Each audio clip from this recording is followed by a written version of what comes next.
तभी पार्क खड़ा होता है और किम के ऊपर एक ज़बरदस्त पंच करता है, लेकिन किम उसके पंच को डॉज करता है और सीधा उसकी जॉ के ऊपर एक ज़बरदस्त पंच कर देता है, जिससे कि पार्क काफ़ी ज़्यादा दूर जाकर फेंकता है। किम उससे कहता है कि आखिर वो तुमने क्यों किया था, मेरे को बताओ। जिसके बाद पार्क कहता है कि अचानक से ही तुम यहाँ पर मेरे को मारते हो और इस बारे में पूछते हो कि आखिर ये मैंने क्यों किया।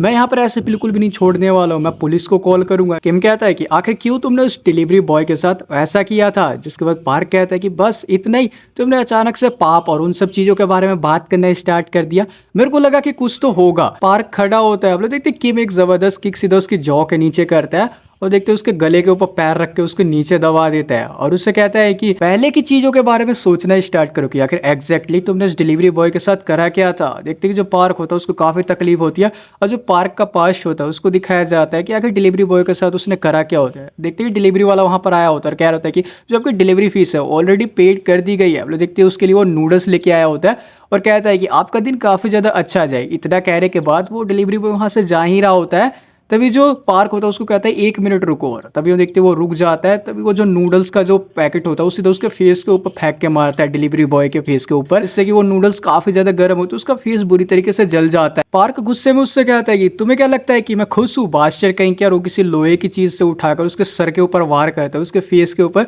इससे कि वो सीधा जो डिलीवरी बॉय होता है हॉस्पिटल के अंदर एडमिट हो जाता है, उसका फेस बुरी तरीके से डैमेज हो जाता है। प्रेजेंट में आ जाती है कि मुझसे कहता है कि तुम्हारी वजह से वो डिलीवरी बॉय ऑर्बिटल फ्रैक्चर और परमानेंट फेस नर्व डैमेज हो चुकी है उसकी, और तुमने सिर्फ ऐसा इसलिए किया क्योंकि तुम काफी ज्यादा परेशान थे बादशाह कहीं के। और हम देखते हुए पंच होता है उसकी तरफ करता है, जिसके बाद पार्क काफी ज्यादा घबरा जाता है और उससे कहता है 1 मिनट रुक जाओ, हम आराम से इसके बारे में बैठ के बात कर सकती है। तभी वो देखती है जो किम होता है उसकी बात नहीं सुनता, एक जबरदस्त पंच उसके फेस के ऊपर लैंड कर देता है, जिससे कि उसकी हालत खराब हो जाती है। और उससे कहता है कि अगर नेक्स्ट टाइम तुमने ये चीज दोबारा से करी तो मैं तुम्हारा जो स्कल है उसको क्रश करके रख दूंगा, तुम्हारा सर कुचल दूंगा। हम लोग देखते हैं कि वो उस लड़की को लेके वहां से जाने लग जाता है अपना किम, और इस लड़की का नाम यूबिन होता है। इसके बाद हम देखते हैं उसको इमरजेंसी सेंटर होता है वहाँ पर लेके जाते हैं, उससे वो बाहर भी आ जाती है।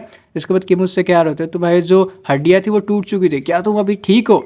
इसके बाद देखती है कि जो यूबिन होती है वो अपना जो प्रैक्टिस होती है उसको वो करके दिखाती है और उससे कहती है कि मैं यहाँ पर ठीक हूँ। ऑफ कोर्स मैं यहाँ पर एक प्रो टाइकोंडो की खिलाड़ी और एक राइजिंग स्टार जो कि नेशनल टीम में फर्स्ट भी आ चुकी है। इसके बाद किम थोड़ा सरप्राइज हो जाता है, लेकिन जो यूबिन होती है वो कहते हैं लेकिन तुम्हें पता है कि जो स्किल है वो अकेली काफी बिल्कुल भी नहीं होती है। टूर्नामेंट से एक दिन पहले कुछ हायर किए हुए गुंडे मेरे को यहाँ पर मारने के लिए आए थे, क्या तुम इस चीज के ऊपर बिलीव करोगे। ऑफ कोर्स मैं इतनी आसानी से ऐसी खिलाड़ी नहीं थी जो कि कोई भी मेरे को पीट के चला जाए। मैंने यहाँ पर उन लोगों को काफ़ी ज़्यादा उनकी पिटाई करी थी और इसके बाद मेरे के ऊपर एक क्रिमिनल रिकॉर्ड है उसको दर्ज कर लिया गया और फिर मेरे को टूर्नामेंट से निकाल के बाहर फेंक दिया गया, मुझे परमानेंटली बैन कर दिया गया। और मैं काफ़ी ज़्यादा चिंता में आ गई कि आखिर जो अपना पेट है वो मैं कैसे भरूंगी। तभी जो एक पर्सन आते हैं, एक कांग्रेसमैन, जो कि मेरे को विजिट करते हैं, और वो और कोई नहीं बल्कि सिनी होती हैं। इसके बाद वो और कहती है कि उन्होंने मेरे सामने एक प्रपोजल रखा जिसको कि अपनी सिचुएशन को देखते हुए मैं उसको रिफ्यूज़ बिल्कुल भी नहीं कर पाई। लेकिन अब मैं यहाँ पर पीछे मुड़ के देखती हूँ तो मैं यहाँ पर सोचती हूँ कि मैं सिर्फ अपनी सिचुएशन से भागने की कोशिश कर रही थी और मेरे को रियलाइज़ हो गया कि ये मैं कभी बिल्कुल भी नहीं कर सकती हूँ। दूसरे को पनिश करना वो इतना आसान बिल्कुल भी नहीं है, इतना सिंपल लगता है, इतना सिंपल है नहीं। मुझे माफ़ कर दो, मैं काफ़ी ज़्यादा अनश्योर थी कि आखिर मेरा जो टारगेट है उसको कैसे अप्रोच किया जाए, लेकिन मैंने तुम्हें देखा तो उसके बाद जो मैंने लाइन थी वो कट कर दी। जिसके बाद किम कहता है कि कोई बात नहीं, मैं इसको एक कॉम्पिटिशन के रूप में कंसीडर बिल्कुल भी नहीं करता हूँ, तो तुम्हें यहाँ पर परेशान होने की कोई भी ज़रूरत नहीं है। जो मेरा इंपॉर्टेंट ओपिनियन ये है कि किसी ने तो यहाँ पर जो जस्टिस है उसको सर्व किया, जस्टिस को डिलीवरी किया, तो तुम्हें माफ़ी मांगने की कोई भी ज़रूरत बिल्कुल नहीं है। जिसके बाद जो यूबिन होती है वो हंसने लग जाती है और कहती है कि तुम यहाँ पर एक अंकल की तरह बात कर रही हो। तो भी देखती है कि जो किम का फ़ोन होता है उसके ऊपर सिन का कॉल आया होता है। इसके बाद सिन उससे कहते हैं कि गुड जॉब किम, तुम्हारा जो एग्ज़ाम है वो ओवर हो चुका है और तुमने जो अपना टारगेट है उसको काफ़ी ज़्यादा अच्छी तरीके से अप्रोच किया बिना किसी भी क्रिमिनल एक्ट को यहाँ पर करे हुए, और साथ ही साथ तुमने उसको पनिशमेंट भी किया। और जो तुम्हारी कॉम्पिटिटर थी यूबिन उसको भी तुमने यहाँ पर प्रोटेक्ट किया, काफ़ी ज़्यादा इंप्रेसिव था। और दूसरी तरफ जो यूबिन थी उसने अननेसेसरी मूवमेंट और रिस्क यहाँ पर उठाए हैं जिसकी ज़रूरत बिल्कुल भी नहीं थी। अनफॉर्चुनेटली जो ये अब पिक्चर से बाहर हो चुकी है। किम कहता है कि इसका मतलब ये है कि, जिसके बाद सिन कहते हैं कि इसका मतलब ये नहीं है कि जो तुम हो तुम्हारी भी जो सक्सेस है उसकी गारंटी है, क्योंकि जो पनिशमेंट डिटेल है उसके अंदर एक छोटी सी इशू हो चुकी है। जिसके बाद किम कहता है इशू, इसके बाद सिन कहते हैं कि हाँ बिल्कुल ये एक सिंपल असॉल्ट बिल्कुल भी नहीं था बट एक स्पेशल इंजरी का केस था। और किम तुमने सिर्फ जो सिंपली असॉल्ट यहाँ पर उसको किया, लेकिन यहाँ पर जो एक पनिशर होता है उसका रोल ये नहीं होता है कि एक सिंपल असॉल्ट करना, उसका यहाँ पर मोटिव ये होता है कि जो विक्टिम का पेन है वो क्रिमिनल तक उसको वापस पहुंचा देना। खैर यहाँ पर जो ओपिनियन है वो इस मैटर के डिवाइड रहेंगे, तो जो रिजल्ट है वो कल सुबह आएगा, तो तुम्हें पेशेंस के साथ इंतजार कर लेना है जब तक कि रिजल्ट नहीं आता है। तभी सीन कॉल रख देते हैं, जिसके बाद किम कहता है कि जैसा कि तुमने कहा था जो पनिशर का रोल है वो इतना ज्यादा आसान बिल्कुल भी नहीं होता है। जिसके बाद यूबिन कहती है कि तुम्हें चिंता करने की जरूरत बिल्कुल भी नहीं है अंकल, तुम 100% पास ही होगे। और क्या तुम आज मेरे साथ रहना चाहोगे, एक रात क्या मेरे साथ यहाँ पर बिताना चाहोगे? ऑफ कोर्स मेरे को गलत बिल्कुल भी मत समझना, मैं अपने मॉम के साथ रहती हूँ। इसके बाद जो किम होता है वो कुछ बोलता नहीं है, तभी उससे कहता है तो ठीक है, सिर्फ आज की रात के लिए मैं सिर्फ एक रात यहाँ पर रुक सकता हूँ तुम्हारे साथ। अब देखते वो अपार्टमेंट की तरफ अपने जाते हैं। हम लोग देखते हैं वहाँ पर एक जो बिल्डिंग होती है उसके अंदर आग लगी होती है और वहीं पर यूबिन का घर होता है। अब देखते जो फायर ब्रिगेड वाले होते हैं वो आग को बुझाने की कोशिश कर रहे होते हैं, लेकिन वो कह रहे थे ये काफी ज्यादा डेंजरस है, हमें बैकअप को बुलाना होगा। आप लोग देखते हैं जो यूबिन होती है अपनी मॉम को ढूंढने के लिए जा रही होती है, लेकिन फायर ब्रिगेड वाले उसको रोकते हैं। तभी जो किम होता है उसको वो भी रोक लेता है। फिर देखते हैं जो यूबिन के पास फोन होता है उस पर उसकी मॉम का कॉल आता है, जिसको वो तो कहती है हेलो मॉम। तभी हम लोग देखते हैं कि सामने से आवाज़ आती है कि ये तुम्हारी मॉम बिल्कुल भी नहीं है, पीस ऑफ ट्रैश कहीं के, ये मैं हूँ। क्या तुम काफ़ी ज़्यादा सरप्राइज हो गई हो? यहाँ पर कोई भी रास्ता ऐसा बिल्कुल भी नहीं कि तुम मेरे से यहाँ से बचकर जा सकती हो। तुम्हारे पास सिर्फ 30 मिनट है, दिए हुए एड्रेस पे हेलमेट को लेके आओ। अब हेलमेट शायद वो किम की बात कर रहा होता है और इतना क्या है कि जो पार्क होता है वो कॉल कट कर देता है। अभी यूबिन रोने लग जाती है और किम से कहती है कि जो वही सेम पर्सन था उसने मेरे को ये कहा है कि जो दिए हुए एड्रेस पे हेलमेट को लेके आना। अब मेरे पास सिर्फ 30 मिनट है, 30 मिनट में अगर मैं नहीं लेके आई तो वो मेरी मॉम के साथ। तभी देखते किम कहता है कि कोई बात नहीं, लगता है कि उसकी मेमोरी काफ़ी ज़्यादा शार्प है। इसके बाद यूबिन कहते हैं तुम्हारे कहने का क्या मतलब है? किम उसको कहता है कि इसने यहाँ पर जो यूबिन का फेस था उसको ट्रैक करते हुए इलेक्शन इन्फॉर्मेशन थी उसको निकलवाया, और इस चीज़ को कंसीडर करते हुए ये देखते हुए ये एक मेरे को लगता है किसी बड़ी ऑर्गेनाइजेशन है उसका यहाँ पर काम हो सकता है, मैं वहाँ पर जाऊँगा उन्हें बचाने। जिसके बाद यूबिन कहते हैं कि तुम भी डेंजर में फंस जाओगे। इसके बाद किम कहता है कि मेरे पास एक प्लान है, और यहाँ से सीन शिफ्ट होता है। आप लोग जो चेयरमैन एंड्रयू होता है उसको देखते हैं। अब इसी के साथ मिलकर जो पार्क होता है उसने इसकी मदर को किडनैप किया होता है, यूबिन की मदर को। पार्क कहता है एंड्रयू से कि ब्रो मैंने तुमसे कहा कि वो ऐसा बंदा बिल्कुल भी नहीं है जिसको कि हम लाइटली ले सकते हैं। जिसके बाद एंड्रयू उससे कहता है कि क्या तुम पागल हो चुके हो, हम यहाँ पर पूरे 30 हैं, अगर वो काफ़ी ज़्यादा अच्छा हुआ तो हम उसे अपने साथ रिक्रूट कर लेंगे, यानी अपने साथ शामिल कर लेंगे।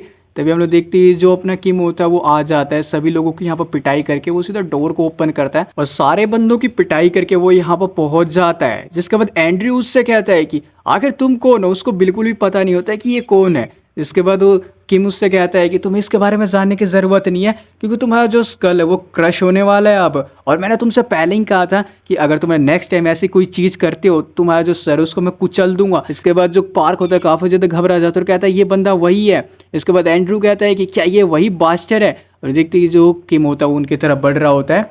इसके बाद एंड्रयू कहता है कि ये सच में काफ़ी ज़्यादा यूनिक है, इसमें कोई डाउट बिल्कुल भी नहीं हो, तुमने कहा ये एक बास्टर्ड है।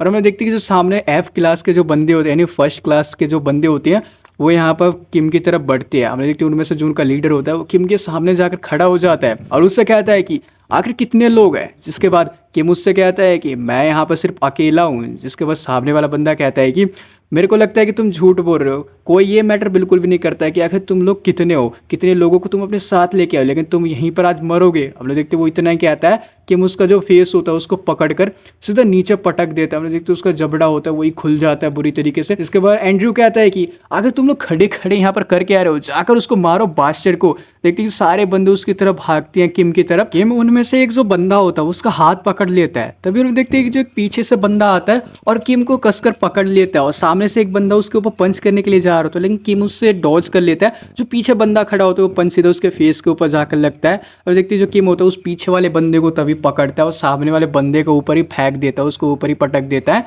और साथ ही साथ यहाँ पर एक और बंदा होता है उसके फेस के ऊपर एक जबरदस्त जो किक होता है वो लैंड कर देता है। साथ ही एक और वहाँ पर बंदा होता है उसके मुंह पर ही सीधा एक पंच मारता है। अब ये देखने के बाद एंड्रयू काफ़ी ज़्यादा डर जाता है और वो सोच रहा होता है तो इम्पॉसिबल है कि एक पर्सन ऐसा कुछ कर सके, ये कोई सेंस बिल्कुल भी नहीं बनाता है। और वो एंड्रयू जो यूबिन की मदर होती है उसकी तरफ यहाँ पर भागता है। तो वो देखती है यहाँ पर जो यूबिन होती है वो आ जाती है और उसके फेस के ऊपर एक ज़बरदस्त किक करती है जिससे कि वो काफ़ी दूर फेंकता है। और वो सोच रहा होता है इसने तो कहा था कि ये अकेला आया हुआ है।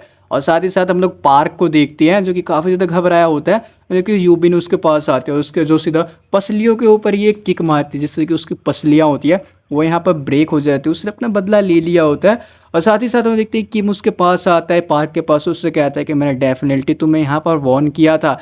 इसके बाद पार्क काफ़ी ज़्यादा घबरा जाता है कि मुझसे कहता है कि मैंने तुम्हें कहा था ना कि नेक्स्ट टाइम तुम्हारा सर मैं कुचल दूंगा, और उसके फेस के ऊपर एक ज़बरदस्त किक करता है। और साथ ही साथ हम देखते हैं जो यूबिन होती है अपनी मदर को बचा लेती है, और इसी के साथ वो जो किम होता है उन लोगों से कहता है तो ठीक है अब हमें चलना चाहिए। हम लोग देखते हैं जो किम होता है थोड़ी देर बाद अपने घर पहुंच जाता है, और जैसे अपने घर का डोर ओपन करता है उसकी जो पुरानी यादें होती है वो यहाँ पर ताज़ा हो जाती है।